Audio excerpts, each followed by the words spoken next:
Hello friends, this is Rafi Ahmed. Welcome to my YouTube channel R H R blogs. তো আপনারা দেখতেছেন বান্দরবনের video. এটা বান্দরবন সদর থেকে থানচি যাওয়া পর্যন্ত। থানচির পুরোটা নয় অবশ্য, থানচির রোডটার ভিডিও এখানে শ্যুট করা আছে। আমরা অনেক সকালে রওনা হয়ে গেছিলাম।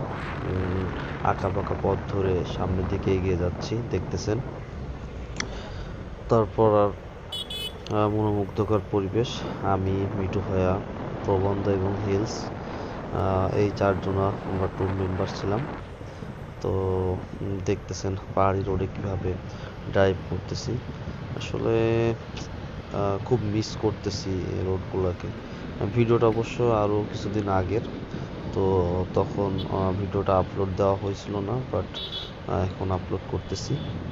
তো দেখতে লাগেন পাহাড়ের ভিডিও এবং পাহাড়ি রাস্তার ভিউ, পারিপার্শ্বিক পরিবেশ মেঘ ছুঁয়ে যাচ্ছে আমাদেরকে।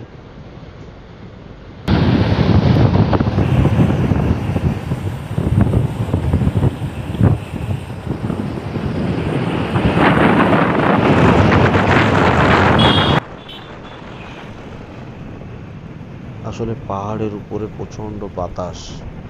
আপনারা হয়তো বা বাতাসের অনেক সাউন্ড শুনতে পাইতেছেন, বা ভিডিওর কোয়ালিটি দেখেই বুঝতে পারতেছেন যে কী অবস্থা। অনেক বাতাস ছিল ওই দিন, এবং সবাই খুব সাবধানের সাথে বাইক ড্রাইভ করার চেষ্টা করতেছিলাম যতটুকু পারি। কজ পাহাড়ি রোডে আমি অনেকবারই গেছি, বাট মিঠু ভাই এবং প্রবন্ধ পুরোটাই নতুন, এর আগে কখনো ওরা পাহাড়ি রোডে ড্রাইভ করে নাই। যার কারণে খুব সাবধানের সাথে আসলে ড্রাইভ করার চেষ্টা করতেছিলাম। আমি মাঝে মধ্যে সামনে থাকতেছিলাম, মাঝে মধ্যে মিঠু ভাইকেও সামনে থাকতে দিচ্ছিলাম, কজ এতে ট্যুর মেম্বারদের মেন্টালি রিফ্রেশ হয়। তা নাহলে একটানা নিজে সামনে ড্রাইভ করলে ওদের মাথার উপর কোনো না কোনো মেন্টাল চাপ মাঝে মধ্যে পড়তে পারে। তো সবাইকে সামনে মাঝে মধ্যে দেবেন, আকপিস করে চালাবেন।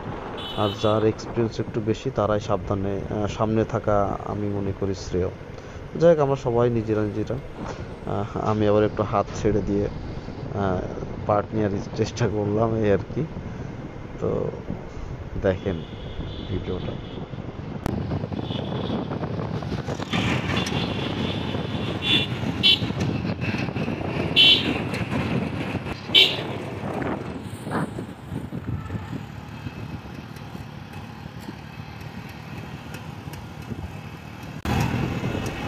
ভিডিওটা কিছুক্ষণের ভিতরে শেষ হয়ে যাবে, কজ সামনে বিডিআর একটা চেকপোস্ট ছিল, চেকপোস্টের সামনে তো ভিডিও